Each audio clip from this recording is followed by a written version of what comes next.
the CBS Sports College basketball analyst. If he's open on the basketball floor, don't throw him the ball. He can't shoot. Managing editor of The Athletic College Basketball, let's welcome in Seth Davis. Yeah. Look at this handle. Look at that handle. Yeah, nice handle.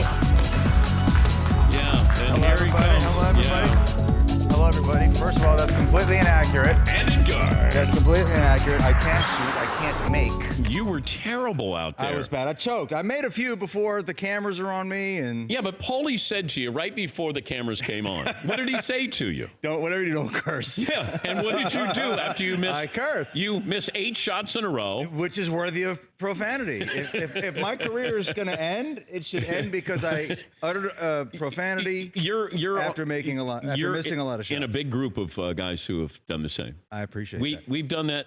Peter King, we can say to Peter 5 seconds before we come back on the air, Pete, your microphone is live and it's hot and that camera's coming back. Don't say anything. And then Peter will say something. And then he'll go, you didn't tell me. And I go, Pete, I tell you all. Chris Sims did it as well. All right, so I'm in good company. That's good. First of all, it's very weird for us to be hanging out with that former presidents around. Usually I thought maybe Jimmy Carter would be here waiting for us. Yeah, or Barack you guys Obama. are awesome. Don't get me wrong. But whenever Seth and I get together, there's usually a president in the audience. It's different. Yeah. It's just, I have to adjust to it. Yeah. Yes, McLove. You want the poll? Okay, Yes. poll question. Which of the Final Four coaches needs a title for their legacy the most out of these 4 guys? For their legacy. Remind me of the Final Four teams again? That's a great question. Needs, based on what I know of these guys, I would say to them, this might surprise you, I would say Izzo. I know how important it is to him to win that second. It's like when you win that first, and it was 19 years ago now. Yeah. And I know how he's been to the Final Four a lot and not won it.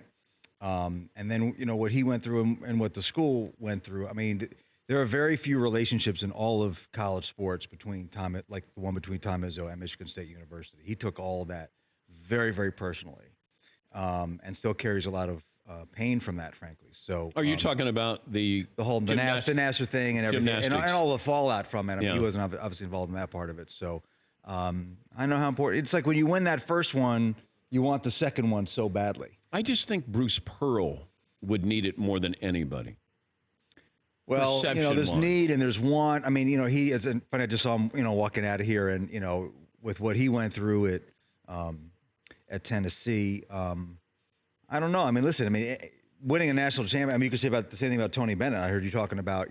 What a story that would be from what happened. It's already an unbelievable story. Yeah. And the way I said to him that as sad as I was that it happened to him, I'm glad if it had to happen to somebody, it was him, because he was kind of the face of college basketball in that moment after the game, and the way that he handled it and the way that his players have handled it, they take every question. But does he want to be the face of college basketball? No. Because he's a shy guy. He is. He's not a media dart. He is not. I don't know if we've had him on, and I remember doing one of his games when he was playing for his coach. Oh, wow. His dad at Butler. How about that? Wisconsin Green Bay against Butler. And I remember with him in the NBA, being around his father, and he doesn't do many interviews. All the more reason why I'm glad it was him, because I don't know how many people who could have handled that moment with the grace that he did. He doesn't want the spotlight. He doesn't.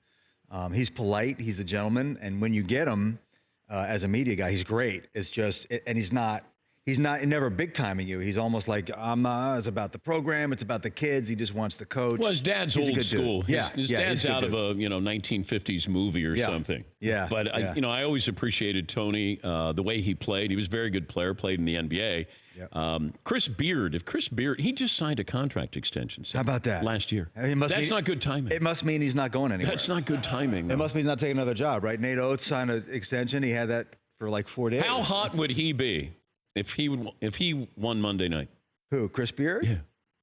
Well, I don't know what other job. Inside joke with the contract extension, but we all know that doesn't mean anything, right? That's the joke. Okay, just to make sure I'm not missing. It's early. It's 6 a.m. in LA time in my body clock right now. He's hot anyway. Texas Tech. Okay, he's at Texas Tech. No disrespect. They go to the Elite Eight last year. They lose 4 starters, and he takes them to the Final Four. He's been a D1 head coach for 4 years.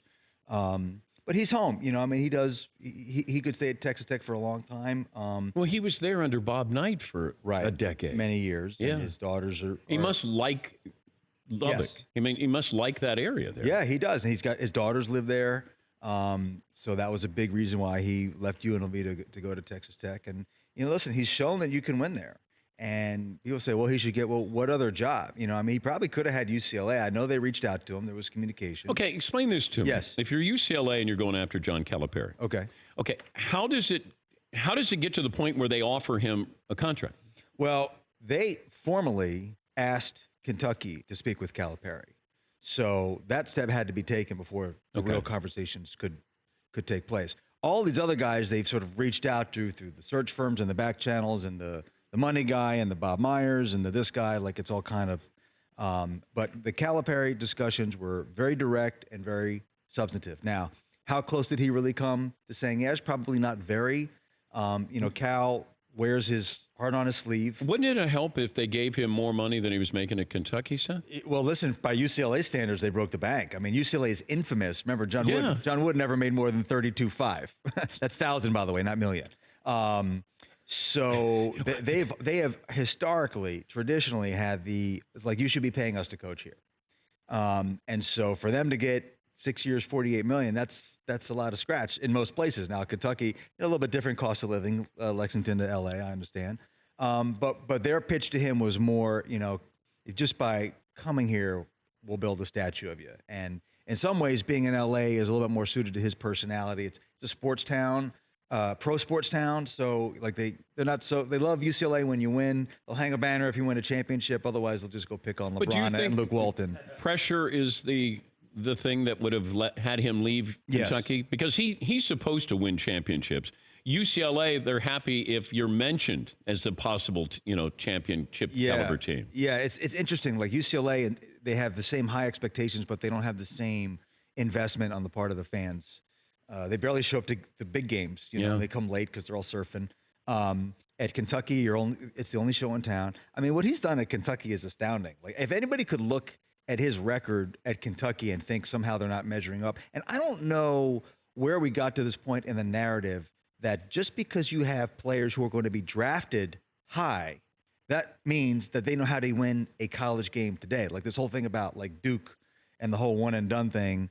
You know, so last year, Grayson Allen takes a shot at the end of regulation that goes around the rim twice and falls out. If that drops, Marvin Bagley's in the Final Four. Does that change the one and done narrative? This year, they take Michigan State, the Big Ten champs, to the last possession. They lose on an accidentally made free throw. They lose by 1 point. If they win that game, all of a sudden one and done is validated again. Well, they won in 2015. That was 4 years ago. Like, what's Coach K doing? So my point is that if anybody could look at John Calipari's record and say somehow it's lacking, then you need to completely reset your mind frame. Yeah, but he is the one who has instilled and reminded us of, hey, look at all these guys and look at the talent and look at all the billions of dollars my players have earned. He's a way station for them. Yes. I know. I think he's a better coach if he had players who were there for 2 or 3 years than he is with the one and done. I know that he welcomes the one and done, and you have to have that mindset to welcome them in. I don't think this showcases his coaching talents when he has just, these kids who are just passing through. Well, it's, again, this word coaching, right? To me, that takes place over time. So yes, It's like you don't have the opportunity. The problem with building these rosters that these guys get into, they have a lot less control over their rosters than people realize. Obviously, ideally, you'd have a couple of guys, you'd have a Zion, you'd have an RJ, and then you'd have a Quinn Cook and an Emil Jefferson and guys who are maybe good enough to kind of be pros but are older and create that. The problem becomes players don't want to stay around long enough to play that role. So you have to pretty much get lucky. Like Villanova with their older roster, you don't think Jay Wright would take Zion Williamson and RJ Barrett, right? So they build, and there's only 5 to 7 of those guys every year. There aren't that many of those guys. Yeah, so but if Cal Michigan gets 3 and K State gets 3. Michigan State, Izzo doesn't get the one and doneer. But that doesn't mean he's not recruiting them. Well, he's lost all those guys. He lost Okafor. He lost Jabari. He just lost Vernon Carey to Duke. I mean, everyone say, well, Coach K changed his philosophy. He didn't change his philosophy ever. He always recruited those guys. He just started getting them. So my point is that when you have those guys on your roster, they got to play most of the minutes. They got to take most of the shots. and other guys don't want to play complementary roles or stick around to their junior and senior year and be those guys. So you kind of have to pick one way or the other. But again, I mean, Kentucky lost in overtime in the Elite Eight, and Duke lost by a point, and has now lost in the Elite Eight 2 years in a row. They both won championships with one-and-done rosters. They both gone to the Final Four. So to look at that and say somehow they're underachieving, I guess maybe I'm missing something. He's Seth Davis, CBS Sports College basketball analyst, managing editor of The Athletic, college basketball. But I can also look at this and say, did Coach K have the right roster in place, having Zion and R.J. Barrett? That this is a perimeter game. It's become even more so a perimeter game each year. Did he have the right team surrounding them? You know, he had the best team that he could get under the circumstances. When you're losing 3 and 4. But can't you find an outside shooter who might not be a one and done? Easier said than done. Easier said than done. I'm telling you, because they have to be able to play. I mean, you understand that he knows this, right? Like, he can look at his team and say, boy, it'd be nice if we had a knockdown shooter. Some of these guys didn't pan out. Alex O'Connell, Jack White will look great in the first couple of games, and then he went 0 for like 2019. He literally missed 20. He literally missed 29 3-pointers in a row. So, you know, and Zion and RJ, as talented as they are and as much potential as they have, they are underdeveloped. They're 18 and 19. And there's only like what Krzyzewski's gotten good at, and Calipari is really good at this, is there's only so much you can teach these guys in a 7 or 8 month period. So let's teach them what they're capable of learning. And again, like, well, did he have the right roster? It would be nice if he had another shooter. They won, 31 games? I think they lost like 5 or 6 games all year. Half of them were without Zion. I think only one of them. They lost 2 games all year at full strength, and they lost by 1 point in the Elite Eight. I think he had a pretty good roster. But there was no secret. I said, if you can keep them on the perimeter, they don't make free throws, and they don't shoot well, and they're going to get stung in the tournament. And the fact is, to argue against myself, they're very fortunate even just to be absolutely. in that game. They should have lost to Central Florida. Yeah, for sure. Absolutely. For sure. Yeah.